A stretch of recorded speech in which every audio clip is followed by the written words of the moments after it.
In the freezing winter of December 1979, under a sky heavy with snow and tension, thousands of Soviet tanks and soldiers crossed into Afghanistan. To the outside world, it looked like just another Cold War move, one superpower stepping in to protect a weak ally. But inside Afghanistan, it was the beginning of a nightmare that would burn for a decade and reshape the entire world. Villages that had existed for centuries would be eerie. Millions would flee their homes, and a small, rugged country would become the graveyard of one of the most powerful armies on Earth. What makes this story so terrifying is that the Soviet Union did not walk into Afghanistan expecting a war. Soviet leaders believed this would be a short operation, a quick show of force to stabilize a friendly government. They thought their tanks, jets, and elite troops would crush resistance in weeks. Instead, they stepped into a trap of mountains, faith, and guerrilla warfare that no superpower could control. Every road, every village, and every cave became a battlefield. But this invasion did not just change Afghanistan. It changed global history. The CIA secretly armed Islamic fighters. Pakistan became a major military base. Saudi money flooded into the war. And among the thousands of volunteers who came to fight the Soviets was a young man named Osama bin Laden. The war that began in 1979 would eventually lead to the rise of the Taliban, Al-Qaeda, and even the events of September 11, 2001. This is not just the story of a forgotten war. This is the story of how one decision by the Soviet Union created chaos that still shapes our world today. Before 1979, Afghanistan was not the war-torn country we see in today's headlines. It was poor, yes, and politically unstable. But it was also a deeply traditional society built around villages, tribes, and Islam. For centuries, Afghans had lived under kings, tribal leaders, and local customs, with very little interference from outsiders. But during the Cold War, even a distant country like Afghanistan became important to the world. As two superpowers, the United States and the Soviet Union, Afghanistan sat in a dangerous place on the map. It shared a long border with the Soviet Union's Muslim republics in Central Asia. Soviet leaders feared that if Afghanistan fell under Western influence or Islamic radicalism, it could destabilize their own Muslim populations. To Moscow, Afghanistan was not just a neighbor, it was a fragile buffer zone that had to be controlled.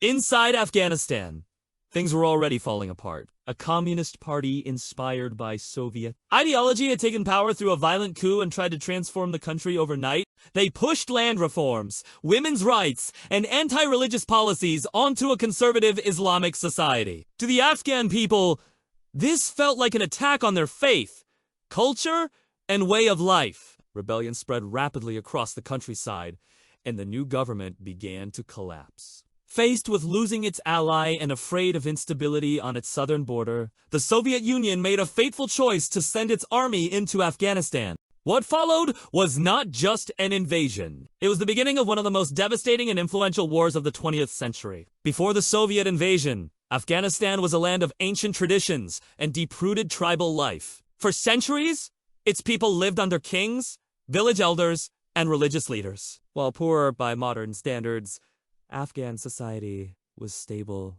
in its own way. Families farmed their land, prayed in mosques, and lived by customs that had survived for generations. Foreign powers rarely interfered because Afghanistan's harsh mountains made it difficult to control. In the 1960s and early 1970s, however, the country began to change. Young Afghans studied in the Soviet Union and returned with new ideas about socialism and revolution. Cities like Kabul slowly modernized, while the countryside remained deeply conservative and Islamic. This growing gap between modern elites and rural villagers created tension. In 1973, the Afghan monarchy was overthrown in a coup. A republic replaced the king, but corruption and instability followed. Political factions began fighting each other for control. Among them was a Marxist group known as the People's Democratic Party of Afghanistan, or PDPA.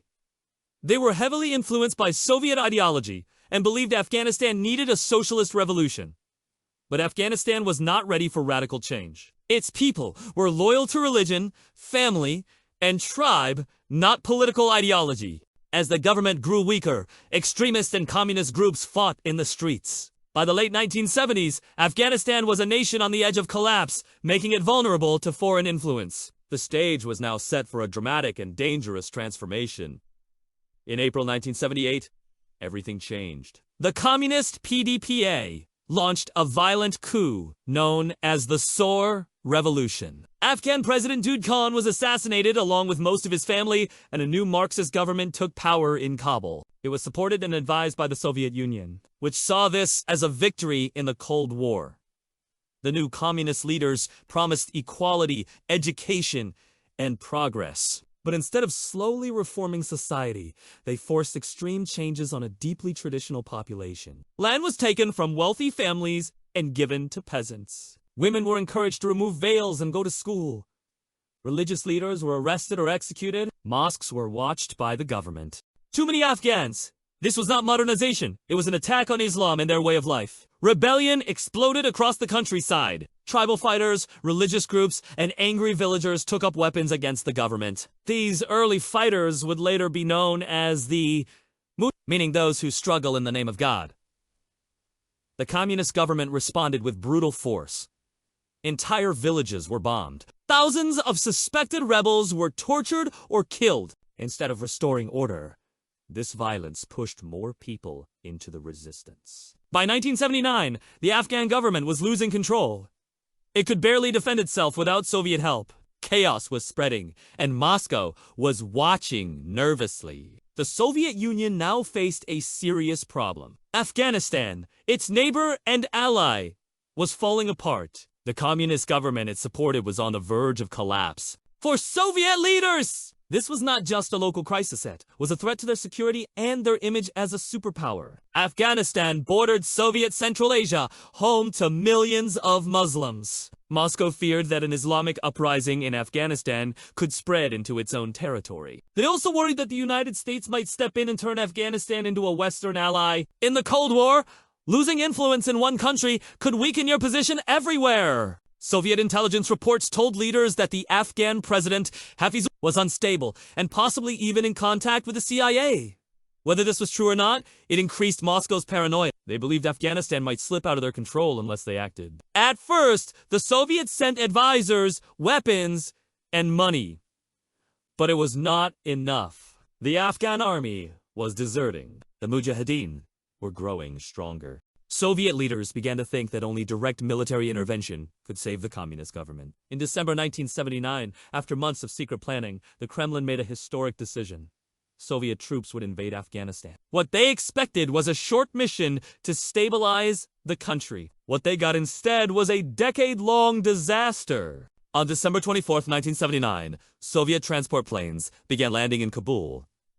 Within days, more than 100,000 Soviet soldiers poured into Afghanistan. Tanks rolled through the streets. Helicopters filled the sky. The world was stunned. The Soviet Union had openly invaded a sovereign country. One of their first actions was to eliminate Afghan President Hafizullah. Soviet special forces stormed his palace and killed him. A new leader, Babra Karamel, loyal to Moscow, was installed. The USSR now controlled Afghanistan's government, but outside Kabul, the situation was very different. The Afghan people did not welcome the Soviets. They saw them as foreign occupiers and enemies of Islam. Across the countryside, resistance exploded. Mujahideen fighters attacked Soviet convoys, shot down helicopters, and disappeared into the mountains. The Soviet army was powerful, but it was trained for fighting large armies, not guerrilla fighters hiding in caves and villages. Afghanistan's terrain was brutal. Narrow valleys, freezing winters, and scorching deserts turned every mission into a nightmare. What Moscow thought would be a quick operation had become a growing war, and it was only just beginning. As the war intensified, the Afghan resistance grew stronger. The Mujahideen were not a single army, but many different groups united by their hatred of the Soviet occupiers. They used hit-and-run tactics, attacking Soviet troops and then disappearing into the mountains. The United States saw an opportunity. If the Soviets were trapped in Afghanistan, it would weaken them in the Cold War. Through Pakistan's intelligence agency, the CIA began secretly sending weapons, money, and training to the Mujahideen. Saudi Arabia also provided funding, while fighters from across the Muslim world came to join the jihad. One of the most important weapons given to the rebels was the American Stinger missile. With these, Mujahideen fighters could shoot down Soviet helicopters and planes. Suddenly, the Soviet army lost its air advantage, and casualties increased. Among the foreign volunteers was a wealthy Saudi named Osama bin Laden. He helped build training camps and supply networks that would later become what started as a local resistance had become a global proxy war. Afghanistan was now the battlefield where the Cold War was being fought through others. Despite their firepower, the Soviets could not defeat the Mujahideen. They controlled the cities, but the countryside belonged to the rebels. Every road was dangerous. Every village could be a trap. Soviet soldiers suffered terribly. Many were young conscripts who had no idea why they were fighting. Morale was low. Thousands were killed or wounded. Drug addiction and depression spread through the army. Back in the Soviet Union, families began to question the war. Why were their sons dying in a faraway land? The cost was enormous, both financially and politically. Afghanistan became known as the Soviet Vietnam. It drained the Soviet economy and damaged its reputation. By the mid-1980s, even Soviet leaders admitted the war was a mistake. When Mikhail Gorbachev came to power, he called Afghanistan a bleeding wound. He knew the USSR had to get out. In 1989, after nearly 10 years of war, the last Soviet troops left Afghanistan. They had failed to crush the Mujahideen. Shortly afterward, the Soviet-backed Afghan government collapsed. Afghanistan fell into civil war. Out of that chaos rose the Taliban. Al-Qaeda used the country as a base. In 2001, the world would feel the effects when terrorists struck the United States on September 11. The Soviet invasion of 1979 did not just destroy Afghanistan. It helped bring down the Soviet Union itself and reshaped global history forever. The Soviet invasion of Afghanistan did not end when the last tank crossed back over the border in 1989. In many ways, that was only the beginning of a far greater tragedy. The war had shattered the country. More than 1 million Afghans were dead. Millions more were refugees, and entire cities and villages lay in ruins. What was left behind was a broken nation filled with weapons, anger, and rival warlords fighting for power. Out of this chaos, new forces emerged. The Mujahideen, who had once been celebrated as freedom fighters, now turned on each other. The Taliban rose from the wreckage, promising order through strict Islamic rule. At the same time, the global jihad network built during the Soviet war transformed into what began as a Cold War battlefield had become the center of international terrorism. For the Soviet Union, Afghanistan was just as devastating. The war drained its economy, shattered public trust, and exposed the weakness of its military. Many historians believe that this conflict played a major role in the collapse of the USSR just 2 years later. A superpower had entered Afghanistan with confidence and left it in defeat. Today, when we look at Afghanistan's endless cycle of war, we are still seeing the shadow of 1979. One decision, made behind closed doors in Moscow, set off a chain reaction that shaped the world we live in today. This was not just a war. It was a turning point in history.